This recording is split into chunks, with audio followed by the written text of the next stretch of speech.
তেহরানে নির্বিচারে বোমাবর্ষণ, বিপ্লবী গার্ড কুদস ফোর্সের সদর দপ্তর ধ্বংসের দাবি ইসরায়েলের। পাল্টা জবাব ইরানের। ট্রাম্পের যুদ্ধ থামাতে ব্যর্থ senate. 47 years they've been killing our people and killing people from all over the world, and I think we have great support, and I think if we didn't do it first, they would have done it to Israel.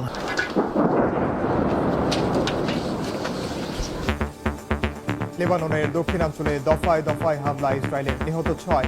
জবাবে হিজবুল্লাহর rocket নিক্ষেপ। মধ্যপ্রাচ্যের সংঘাতে না জড়ানোর ঘোষণা জার্মানির।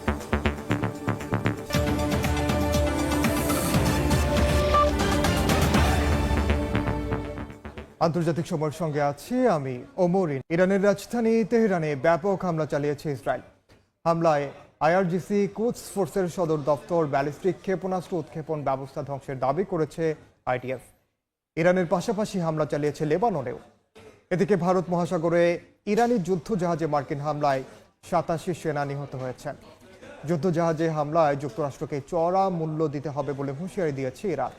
অন্যদিকে তেহরানের বিরুদ্ধে যুদ্ধ চালিয়ে যাওয়ার কথা জানিয়েছেন প্রেসিডেন্ট ডোনাল্ড ট্রাম্প।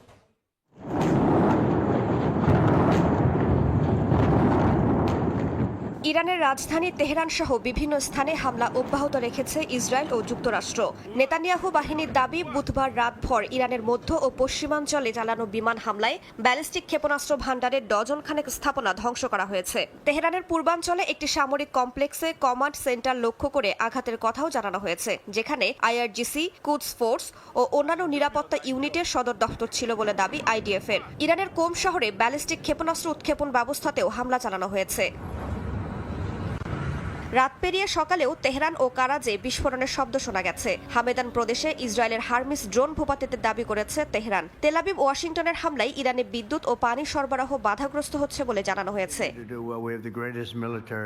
যুদ্ধ চালিয়ে যাওয়ার ঘোষণা দিয়েছেন মার্কিন প্রেসিডেন্ট ডোনাল্ড ট্রাম্প। তার দাবি, তেহরানের নেতৃত্ব এখন পুরোপুরিভাবে বিপর্যস্ত হয়ে পড়েছে। ইরানের বিরুদ্ধে অভিযানে মার্কিন সেনারা শক্তিশালী অবস্থানে আছে বলেও জানান ট্রাম্প। এর মধ্যে কুর্দি বিদ্রোহীদের অস্ত্র সরবরাহের কথা জানিয়েছে ওয়াশিংটন। যুদ্ধের ময়দানে আমরা খুব ভালো করছি। 47 বছর ধরে ইরান আমাদের মানুষ মারছে, সারা বিশ্বে মানুষকে হত্যা করছে। আমরা যদি আগে হামলা না করতাম, তবে তারা ইসরায়েলের উপর হামলা চালাতো এবং সুযোগ পেলে আমাদের উপরও আঘাত হানত। এদিকে ইরানের পাশাপাশি লেবাননেও হামলা চালিয়েছে ইসরায়েল। দেশটির দক্ষিণাঞ্চলে দফায় দফায় হামলা চালায় নেতানিয়াহু বাহিনী। এতে কয়েকজন হতাহতের খবর পাওয়া গেছে। বাসিন্দাদের আবারও সরে যাওয়ার নির্দেশ দিয়েছে ইসরায়েলি বাহিনী। জবাবে হিজবুল্লাহ ইসরায়েলে রকেট হামলা চালানোর দাবি করেছে।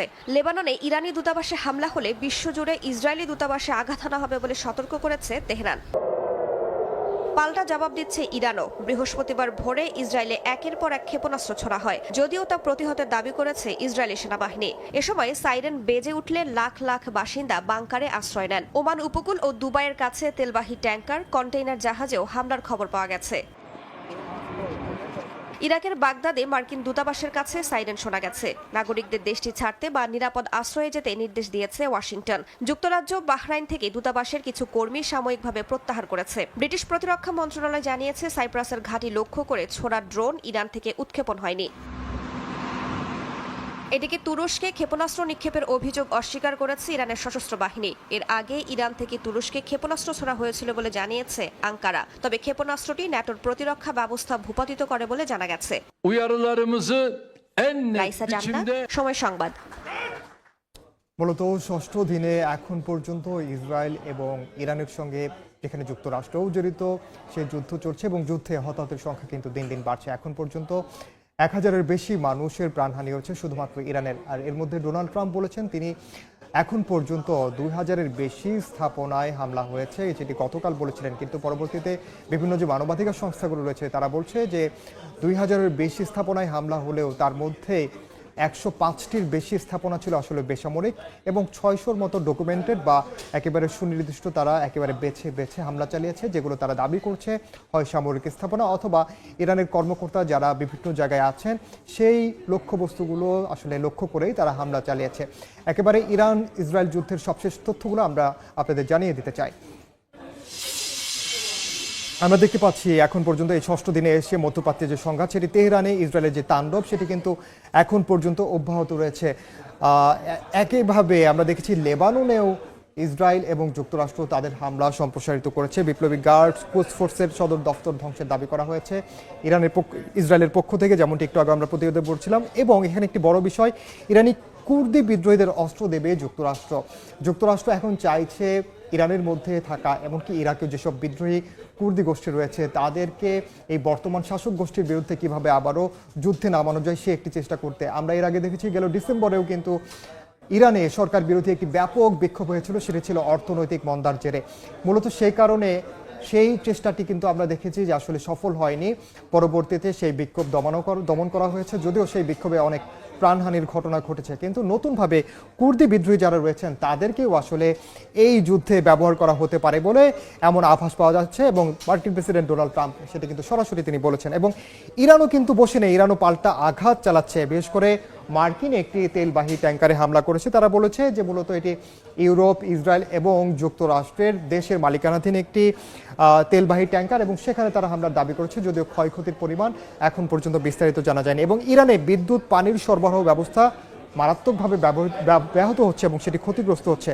মধ্যপ্রাচ্যে যে সামরিক সরঞ্জাম পাঠাচ্ছে অস্ট্রেলিয়া কিংবা বিভিন্ন দেশ, পশ্চিমা মিত্ররা যুক্তরাষ্ট্র এবং ইসরায়েলের পাশে দাঁড়ালো। অনেকগুলো দেশ আবার কিন্তু তারা মানা করেছে, তারা এই যুদ্ধে জড়াতে চায় না। বিশেষ করে জার্মানির কথা যদি বলি, জার্মানি এখন পর্যন্ত আসলে এই মধ্যপ্রাচ্য সংঘাতে তারা জড়াতে চায় না। এর আগে যুক্তরাজ্যের প্রধানমন্ত্রীকেও আমরা বিভিন্ন ধরনের বিভিন্ন সময় এক এক সিদ্ধান্ত নিতে দেখেছি। বিশেষ করে প্রথমত যখন সাইপ্রাসে ব্রিটিশ ঘাঁটিতে হামলা হয় তখন আমরা দেখেছি যে তিনি প্রথমত তখন বলেছিলেন যে মার্কিন সেনাবাহিনীকে সেই ব্রিটিশ যে ঘাঁটি সেটি আসলে ব্যবহার করতে দেওয়া হবে। পরবর্তীতে যদিও আবার তিনি পিছু হটেছেন যুক্তরাষ্ট্রের সঙ্গে, বিশেষ করে মার্কিন প্রেসিডেন্ট ডোনাল্ড ট্রাম্পের সঙ্গে তার বিভিন্ন ইস্যুতে বাদানুবাদ হয়েছে, সেটি নিয়েও আসলে দোলাচলে রয়েছে।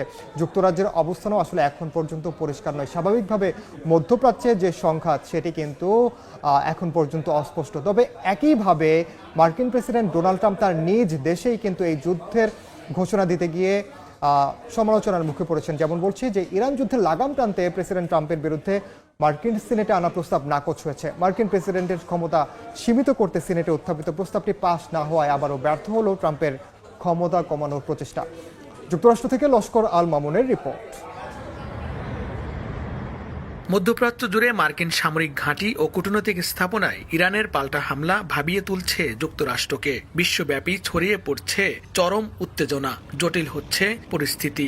এমন অবস্থায় যুদ্ধ শুরুর একক ক্ষমতা নিয়ে নিজ দেশেই সমালোচনার মুখে পড়েছেন প্রেসিডেন্ট ডোনাল্ড ট্রাম্প। কংগ্রেসকে পাশ কাটিয়ে ইরানে বড় ধরনের হামলার ঘটনায় ট্রাম্পের ক্ষমতা চ্যালেঞ্জ করে বিল আনা হয় মার্কিন সিনেটে। উত্থাপন করা হয় ওয়ার পাওয়ার রেজুলেশন বিল। বিলটির ওপর বিতর্কে অংশ নেয় সরকারি দল রিপাবলিকান ও বিরোধী ডেমোক্র্যাট দলীয় সদস্যরা। স্থানীয় সময় বুধবার সকাল থেকে দিনভর বিতর্ক শেষে বিকেলে অনুষ্ঠিত হয় ভোটাভুটি। এতে ৪৭-৫৩ ভোটে বাতিল হয় বিলটি। আগামী বৃহস্পতিবার নিম্নকক্ষ প্রতিনিধি পরিষদে বিলটির ওপর আবারও ভোট গ্রহণ অনুষ্ঠিত হবে। তবে হাউজেও রিপাবলিকান সংখ্যাগরিষ্ঠতা হওয়ায় বিল পাশের সম্ভাবনা নেই বলেই মনে করছেন বিশ্লেষকরা। সিনেটের বিতর্কে বিলটির সমর্থনে কংগ্রেস সদস্যরা বলেন, মার্কিন সংবিধান অনুযায়ী কোনো যুদ্ধ শুরুর জন্য প্রেসিডেন্টকে কেবলমাত্র তাৎক্ষণিক প্রতিরক্ষা পরিস্থিতিতে শক্তি ব্যবহার করার অনুমতি আছে, কিন্তু যুদ্ধ ঘোষণা করার একমাত্র ক্ষমতা কংগ্রেসের। অপরদিকে বিলটির বিপক্ষে সরকার দলীয় রিপাবলিকান সিনেটররা বলেন, ইরানের প্রতি প্রেসিডেন্টের সামরিক পদক্ষেপ যৌক্তিক। এর আগে বহুবার কংগ্রেসে এ ধরনের রেজুলেশন পাশের চেষ্টা করা হলেও সবগুলোই ব্যর্থ হয়েছে। যদিও 1973 সালের ওয়ার পাওয়ার্স অ্যাক্ট অনুযায়ী মার্কিন প্রেসিডেন্টকে 60 দিনের বেশি সময়ের জন্য সামরিক শক্তি ব্যবহারের জন্য কংগ্রেসের অনুমোদন নিতে হয়। নিজ দলের বাইরে গিয়ে ট্রাম্পের পক্ষে ভোট দিয়েছেন ডেমোক্র্যাট দলীয় সিনেটর জন ফেডারম্যান। এমন দৃষ্টান্ত কেবল যুক্তরাষ্ট্রের বৃহত্তর স্বার্থের জন্যই হয়েছে বলে মনে করছেন বিশ্লেষকরা। লস্কর আল মামুন, সময় সংবাদ, যুক্তরাষ্ট্র। আলোচনায় যেমনটা বলছিলাম, এবার ইরানের বিরোধী কুর্দি গোষ্ঠীগুলোকে ব্যবহার করে শাসক পতনের পায়তারা করছেন মার্কিন প্রেসিডেন্ট ডোনাল্ড ট্রাম্প। ইরান ইরাকের কুর্দি নেতাদের সঙ্গে ট্রাম্প প্রশাসনের কথাবার্তা সংবাদ প্রকাশের পর থেকেই বিভিন্ন গণমাধ্যমের প্রতিবেদনে উঠে আসছে এমন দাবি। তবে বিশ্লেষকরা বলছেন, বর্তমান পরিস্থিতিতে এমন পদক্ষেপ তেহরানের সরকার পতনের সম্ভাবনাকে আরও ক্ষীণ করে তুলতে পারে। Scale of 10, where would you rate it? I said about a 50. সামরিক অভিযানের পাশাপাশি অভ্যন্তরীণ কূটনীতি ব্যবহার করেও ইরানের উপর চাপ তৈরির চেষ্টা চালাচ্ছেন মার্কিন প্রেসিডেন্ট ডোনাল্ড ট্রাম্প। এমনটা ইঙ্গিত পাওয়া যাচ্ছে আন্তর্জাতিক গণমাধ্যমের কিছু প্রতিবেদনে। মার্কিন সংবাদ মাধ্যমের প্রতিবেদন অনুযায়ী ট্রাম্প প্রশাসন ইরানের বিরোধী কুর্দি গোষ্ঠীগুলোর সঙ্গে যোগাযোগ করছে। লক্ষ্য তাদের অস্ত্র দিয়ে ইরানের ভেতরে বিদ্রোহ উস্কে দেয়া এবং যুদ্ধের চাপ বাড়ানো। সেন্ট্রাল ইন্টেলিজেন্স এজেন্সি বা সিআইএ একাধিক কুর্দি গোষ্ঠীর সঙ্গে আলোচনা চালাচ্ছে বলে জানিয়েছে মার্কিন ও কুর্দি কর্মকর্তারা। তবে বুধবার পর্যন্ত কোনো চূড়ান্ত সমঝোতা হয়েছে কিনা তা স্পষ্ট নয়। বিশ্লেষকদের ধারণা, কুর্দি গোষ্ঠীগুলোকে ব্যবহার করে ইরানের সামরিক বাহিনীকে বিভিন্ন ফ্রন্টে ব্যস্ত রাখা এবং একই সঙ্গে অভ্যন্তরীণ বিক্ষোভ বাড়ানোই হতে পারে যুক্তরাষ্ট্রের লক্ষ্য। মার্কিন প্রশাসনের মধ্যে ইরানি কুর্দি দল ডেমোক্রেটিক পার্টি অফ ইরানিয়ান কুর্দিস্তানের নেতা মুস্তাফা হিজরির সঙ্গেও যোগাযোগ করেছে বলে প্রতিবেদনে বলা হয়েছে। পাশাপাশি ইরাকের কুর্দি রাজনীতির দুই প্রভাবশালী নেতা মাসুদ বারজানি ও বাফিল তালাবানির সঙ্গেও কথা বলেছেন ট্রাম্প। তবে বিশ্লেষকদের সংখ্যা এই কৌশল উল্টো ইরানের ভেতরে আরও সংঘাত তৈরি করতে পারে। যুক্তরাজ্য ভিত্তিক থিঙ্ক ট্যাঙ্ক চ্যাথাম হাউসের বিশ্লেষক নীল কুইলিয়াম বলেন, এ ধরনের পরিকল্পনা বড় কোনো রাজনৈতিক সমাধানের অংশ নয় এবং এতে বিভিন্ন বিরোধী গোষ্ঠীর মধ্যে বিভাজন বাড়তে পারে। এতে ক্ষুদ্র গোষ্ঠীগুলো বর্তমান প্রশাসনের বিরুদ্ধে দাঁড়ানোর পরিবর্তে নিজেদের মধ্যে সংঘাত শুরু করে দিতে পারে। তার মতে, অতীতে বহুবার বিদ্রোহী গোষ্ঠীকে সমর্থন দিয়ে পরে সরে দাঁড়ানোর নজির রয়েছে যুক্তরাষ্ট্রের। সাদিয়া তাসনিম, সময় সংবাদ। একদিকে যুক্তরাষ্ট্র কুর্দি গোষ্ঠীগুলোকে যেমন এই যুদ্ধে ব্যবহার করতে চাইছে, তেমনি এরই মধ্যে আরব রাষ্ট্রগুলোকেও যুক্তরাষ্ট্র এবং ইসরায়েল যুদ্ধে ব্যবহার করছে বলে অভিযোগ করেছে রাশিয়া। মূলত রাশিয়ার পররাষ্ট্র মন্ত্রণালয় থেকে বলা হয়েছে, ইরান ইসরায়েল সংঘাতে যুক্তরাষ্ট্র আরব দেশগুলোকেও আসলে জড়ানোর চেষ্টা করছে। বিশেষ করে আমরা দেখেছি যে যুদ্ধের পরপরই যুক্তরাষ্ট্রের হামলার বদলে মূলত মার্কিন যে ঘাঁটিগুলো মধ্যপ্রাচ্যে রয়েছে, বিশেষ করে সংযুক্ত আরব আমিরাত, কুয়েত, বাহরাইন, এই দেশগুলোর মধ্যেই মূলত যেসব ঘাঁটি রয়েছে, সেনা ঘাঁটি, বিমান ঘাঁটি কিংবা মার্কিন স্থাপনা, এমনকি মার্কিন কনসুলেট কিংবা যে দূতাবাসগুলো, সেই জায়গাগুলোকে লক্ষ্য করে মূলত ইরান হামলা চালিয়েছে। এবং এরপর থেকে মধ্যপ্রাচ্য এবং পারস্য উপসাগরীয় দেশগুলোও আসলে দ্বিধাগ্রস্ত হয়ে যাচ্ছে, আসলে তারা আসলে কোন পথ নিবে। তারা আসলে ইরানের মিসাইল প্রতিহত করতেই আসলে ব্যস্ত ছিল, যে কারণে রাশিয়ার অভিযোগ এই যুদ্ধে আরব রাষ্ট্রগুলোকে জড়ানোর একটি চেষ্টা করছে, যেখানে প্রাণহানি হচ্ছে এবং তার নিন্দা জানিয়েছে রাশিয়া। আন্তর্জাতিক সময় আরও থাকছে। দফায় দফায় বৈঠকের পরও রাশিয়া ইউক্রেন যুদ্ধ বন্ধে নেই অগ্রগতি। দুপক্ষের পাল্টাপাল্টি হামলা চলছে।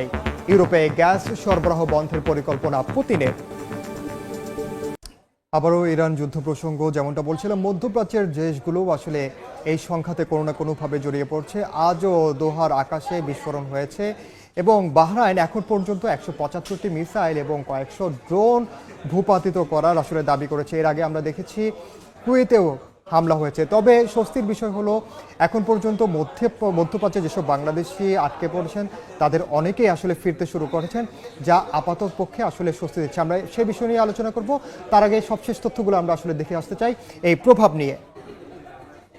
আমরা যদি দেখি যে এই সংঘাতে এখন পর্যন্ত মধ্যপ্রাচ্যে আসলে কি প্রভাব পাচ্ছে, উদ্বেগ উৎকণ্ঠা কাটিয়ে যেমনটা বলছিলাম যে দেশে ফিরতে শুরু করেছেন প্রবাসীরা এবং নিরাপদে দেশে ফেরায় প্রবাসী ও স্বজনদের মধ্যে আমরা স্বস্তি দেখেছি। এক ধরনের মধ্যপ্রাচ্য সংঘাতে 6 দিনে বাতিল হয়েছে 219টি ফ্লাইট, শুধু বাংলাদেশ থেকে মধ্যপ্রাচ্যগামী যেসব ফ্লাইট রয়েছে সেই ফ্লাইটগুলো। এছাড়া ইউরোপ এবং সেই অঞ্চলের যে ফ্লাইটগুলো, সেগুলো কিন্তু বিভিন্ন রুট পরিবর্তন করে আসলে ব্যবহার করতে হচ্ছে। বিশেষ করে আমরা দেখেছি যে দুবাইতে সংযুক্ত আরব আমিরাতে অনেকে যারা আটকা পড়েছেন তারা বিকল্পভাবে ওমান পার হয়ে, বর্ডার দিয়ে স্থলপথে তারা ওমানে গেছেন, ওমান পার হয়ে তারা ওমান থেকে আবার বিমানবন্দর থেকে তারা তাদের গন্তব্য গিয়েছেন। কিন্তু এই অঞ্চলের বাসিন্দাদের মধ্যে একটা উদ্বেগ ছিল, উৎকণ্ঠা ছিল যে তারা আসলে কিভাবে এই সংঘাতের মধ্যে যারা আটকে পড়েছেন তারা নিরাপদে কিভাবে দেশে ফিরবেন, সে একটি বিষয় আসলে রয়েছে।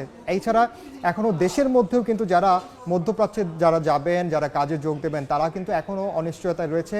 তাদের আসলে কি হবে সেই বিষয়টিও কিন্তু আসলে প্রশ্ন রয়ে গেছে। যদিও আসলে সরকারের পক্ষ থেকে বলা হচ্ছে যে বিকল্প উপায়ে সেই বিষয়গুলো আসলে সুরাহা করার চেষ্টা করা হচ্ছে। এছাড়া আমরা দেখেছি যে দুবাই থেকে শুরু করে মধ্যপ্রাচ্যের অন্য দেশগুলোতেও যারা পর্যটক আছেন তারাও আটকা পড়েছেন।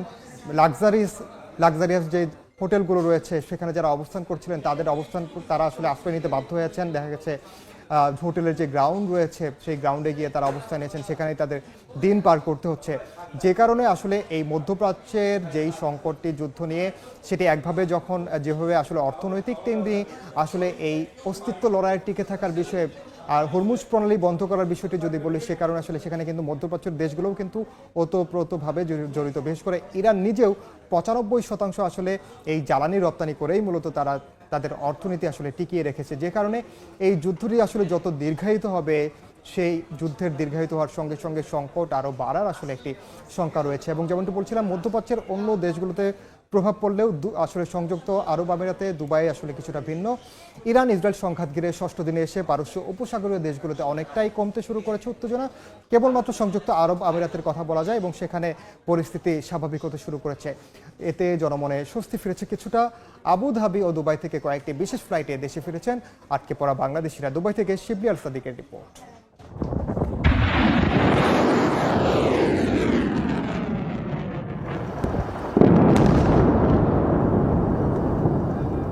ইরান, ইসরায়েল ও যুক্তরাষ্ট্রের সংঘাতকে কেন্দ্র করে মধ্যপ্রাচ্য জুড়ে ছড়িয়ে পড়ে উত্তেজনা। পারস্য উপসাগরীয় দেশগুলোতে অবস্থিত মার্কিন স্থাপনা লক্ষ্য করে হামলা চালায় ইরান। বিশেষ করে সংযুক্ত আরব আমিরাত, কাতার, কুয়েত ও বাহরাইনে অব্যাহত হামলায় জনমনে দেখা দেয় নানা শঙ্কা। বিমান চলাচল বন্ধ হয়ে যাওয়ায় আটকা পড়েন বহুযাত্রী।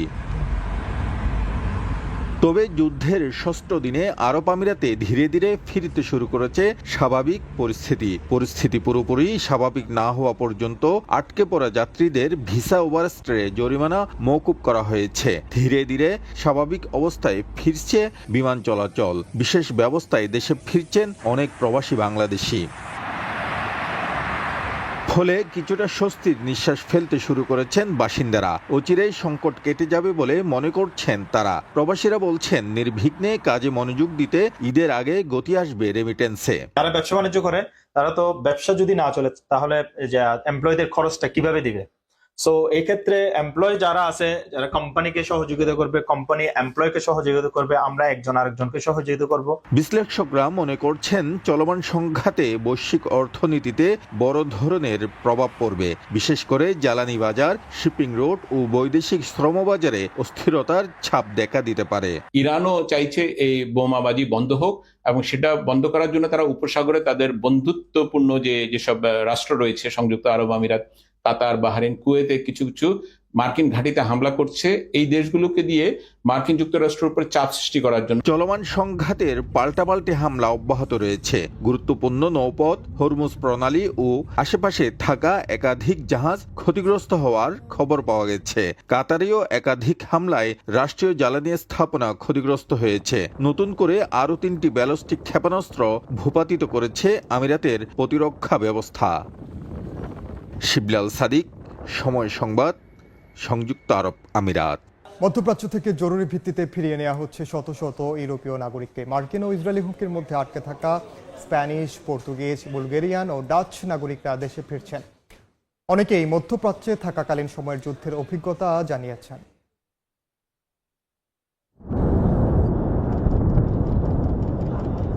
ইরান, ইসরায়েল ও যুক্তরাষ্ট্রের যুদ্ধে বিপাকে পড়েছেন মধ্যপ্রাচ্যে ভ্রমণরত বিভিন্ন দেশের নাগরিকেরা।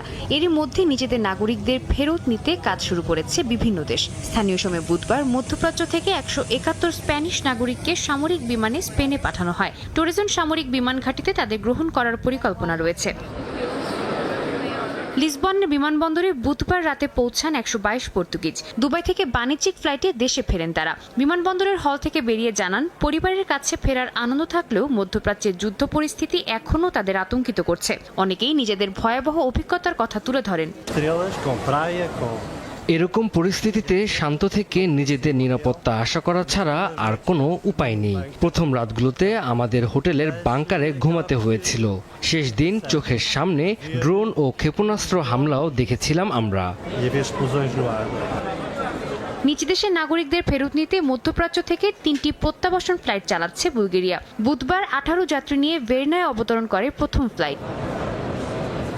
ওমান থেকে 93 ডাচ নাগরিক এবং বেলজিয়াম ও লুক্সেমবুর্গের কয়েকজন যাত্রীকে নিয়ে অ্যামস্টারডামের স্কিপহোল বিমানবন্দরে পৌঁছায় KLM এর একটি ফ্লাইট। এটি ছিল মধ্যপ্রাচ্য থেকে নাগরিক ও বিমান সংস্থার কর্মীদের দেশে ফেরাতে নেদারল্যান্ডসের প্রথম ফ্লাইট। হাজার হাজার ডাচ নাগরিক মধ্যপ্রাচ্যে আটকে থাকলেও এখনই বড় পরিসরের প্রত্যাবাসন পরিকল্পনা নেই বলে জানিয়েছে নেদারল্যান্ডস সরকার।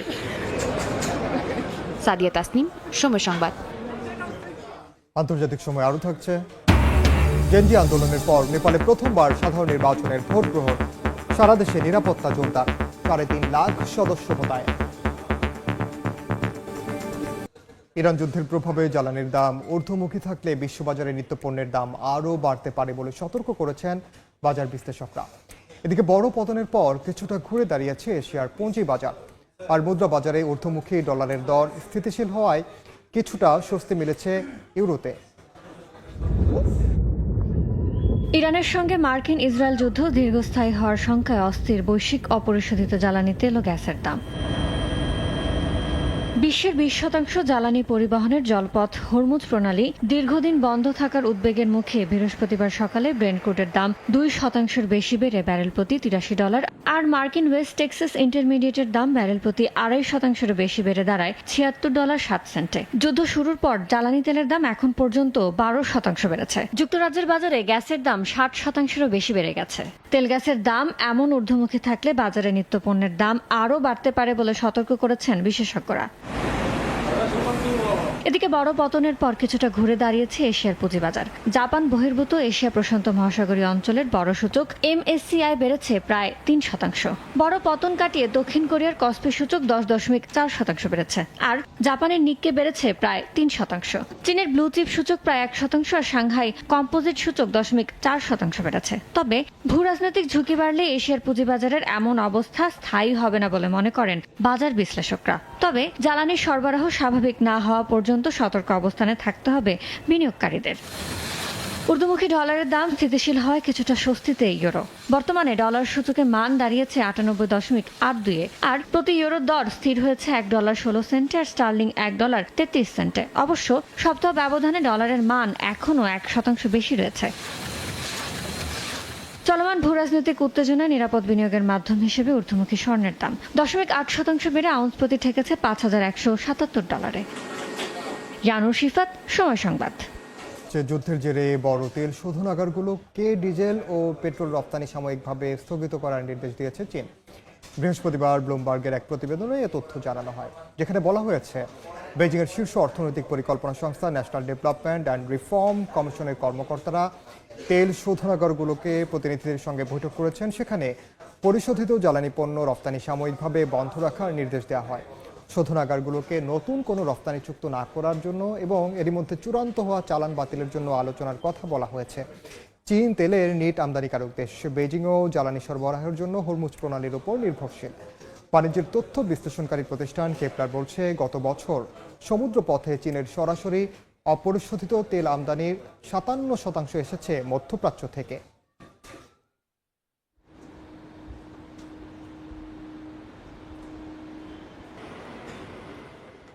রাশিয়া ইউক্রেন যুদ্ধের খবর। দফায় দফায় বৈঠকের পরও রাশিয়া ইউক্রেন যুদ্ধ বন্ধের বিষয়ে কোনো অগ্রগতি নেই।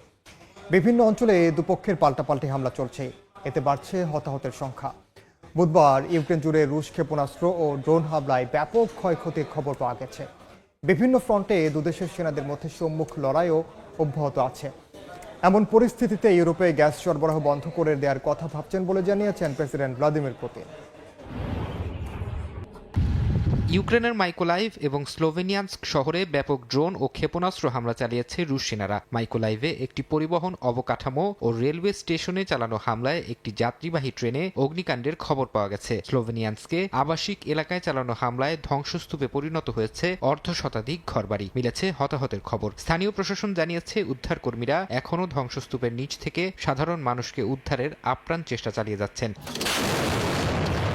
আকাশপথের হামলার পাশাপাশি স্থলভাগেও দুই দেশের সেনাবাহিনীর মধ্যে চলছে রক্তক্ষয়ী লড়াই। ইউক্রেনীয় সশস্ত্র বাহিনীর জেনারেল স্টাফের তথ্য মতে বুধবার বিকেল পর্যন্ত রুশ বাহিনীর সাথে তাদের অন্তত 48টি সরাসরি সম্মুখ যুদ্ধ হয়েছে। বিশেষ করে লিমান এবং কুপিয়ানস্ক সেক্টরে রুশ সেনাদের অভিযানের চেষ্টা সফলভাবে প্রতিহতের দাবি করেছে ইউক্রেন। সীমান্তের বিভিন্ন অঞ্চলে রাশিয়ার ক্রমাগত বোমা ও বিমান হামলার বিপরীতে প্রতিরোধ গড়ে তোলার দাবি করেছে কিয়েভ। বর্তমানে রণক্ষেত্রের সবচেয়ে অস্থির ও সক্রিয় এলাকা হুলিয়াইপোল, পোক্রোভস এবং কোস্তিয়ান্তিনিভকা সেক্টর। এই অঞ্চলগুলোতে রুশ বাহিনী তাদের আক্রমণের তীব্রতা কয়েক গুণ বাড়িয়ে দিয়েছে, যার বিপরীতে অবস্থান ধরে রাখতে লড়ছে ইউক্রেনীয় সেনারা। কোনো পক্ষই 1 ইঞ্চি জমিও ছাড় দিতে নারাজ। রণক্ষেত্রের এই ডামাডোলের মধ্যেই নতুন এক অর্থনৈতিক যুদ্ধের হুমকি দিয়েছেন রুশ প্রেসিডেন্ট ভ্লাদিমির পুতিন। তিনি জানিয়েছেন, ইউরোপীয় ইউনিয়ন রুশ জ্বালানির ওপর নিষেধাজ্ঞা দেওয়ার পথে হাঁটায় রাশিয়া নিজেই এখন থেকে ইউরোপে গ্যাস সরবরাহ বন্ধ করে দেওয়ার কথা ভাবছে। পুতিনের মতে, ইউরোপের পরিবর্তে এশিয়ার নতুন বাজারগুলোতে জ্বালানি রপ্তানি করা রাশিয়ার জন্য অনেক বেশি লাভজনক হবে। ফারহাদ চৌধুরী, সময় সংবাদ। দেখছেন আন্তর্জাতিক সময়। নেপালে জেনজি আন্দোলনে প্রধানমন্ত্রী কেপি শর্মা ওলির পতনের পর প্রথমবারের মতো অনুষ্ঠিত হচ্ছে সাধারণ নির্বাচন।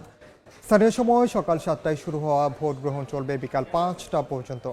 প্রায় 1,89,00,000 ভোটার 275 সদস্যের হাউস অফ রিপ্রেজেন্টেটিভস নির্বাচনের জন্য ভোট দেবেন।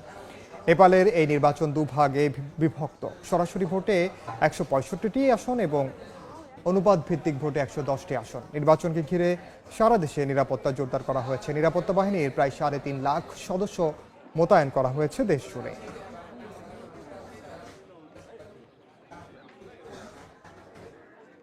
নতুন যুদ্ধজাহাজ থেকে ক্রুজ ক্ষেপণাস্ত্রের পরীক্ষা চালিয়েছে উত্তর কোরিয়া।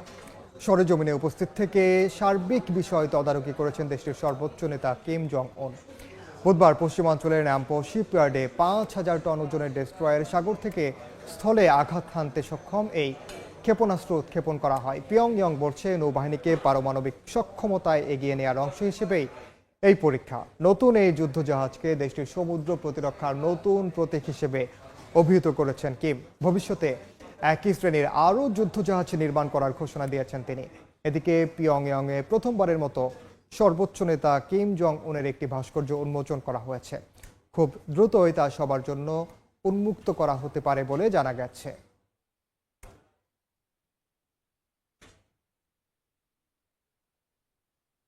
এই ছিল আন্তর্জাতিক সময়ে।